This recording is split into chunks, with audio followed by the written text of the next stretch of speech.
নাই, বিৰূপ মন্তব্য কৰিব নালাগে। দেশৰ কিছুমান সময়ৰ পৰিস্থিতিবিলাক আমি চবেই বুজিব লাগে। এতিয়া দেশ এক হৈ থাকিব লাগে, কাৰণ সেয়া অত্যন্ত মানে আমাৰ কাৰণে মানে কি কয় আপোনাৰ মানে কি কয় ভয়ানক পৰিস্থিতি বুলি ক'ব লাগিব, যে বাহিৰা দেশে আজি আমাৰ দেশত মানে আহি ফালে যেনেকুৱা ধৰণৰ নিৰ্বাচনী মানে গুলী বৰ্ষণ কৰিছে, সেয়া যদি আমি এতিয়াৰ পৰাই চবেই সজাগ হৈ এক নহওঁ আৰু আমাৰ দেশৰ কিছুমান মানুহকে প্ৰভোগ কৰি ফালে মানে এই সুবিধাটো ল'ব, এইবিলাক যদি আমি বন্ধ নকৰোঁ, তেতিয়াহ'লে দেশ হিচাপে আমাৰ নিচিনা গণতান্ত্ৰিক দেশত না ৰাজা আছে না মহাৰাজা আছে, আমি বাচি থাকিব নোৱাৰিম। গতিকে চৰকাৰী আজি যিটো স্থিতি লৈছে, সেইটো ক্ষণত আমি চবে তাত এক হ'ব লাগে। আৰু সেইটোৱেই নিয়ম গণতন্ত্ৰ দেশত।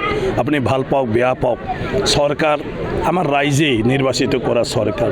গতিকে চৰকাৰৰ স্থিতিবিলাকৰ বা দেশৰ স্থিতিবিলাকৰ মানে কি কয় সেইটো সময়ত কোনেও মানে বিৰূপ মন্তব্য দিব নালাগে। ঢিঙৰ বিধায়কক এৰেষ্ট কৰিছে, এই সম্পৰ্কে কিবা ক'ব নেকি?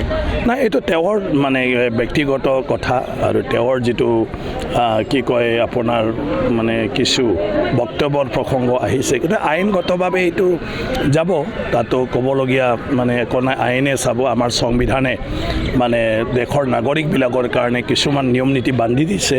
এই নিয়ম নীতিৰ মাজত থাকি পেলাই আমি চলিব লাগিব। নিয়ম নীতিবিলাক যদি আমি ভংগ কৰোঁ, দেশখন এটা অনিয়ন্ত্ৰিত হৈ যায়, তেতিয়া আমাৰ ওপৰতো কেতিয়াবা তেনেকুৱা ধৰণৰ বিপদজনক পৰিস্থিতি আহিব পাৰে। গতিকে সেই হিচাপে কৰ্তৃত্ব আছে, গতিকে কৰ্তৃত্বই মানে সেইবোৰ বিষয়বিলাক চাই আছে, আৰু এইটো ইয়াৰে এটা পাৰ্ট।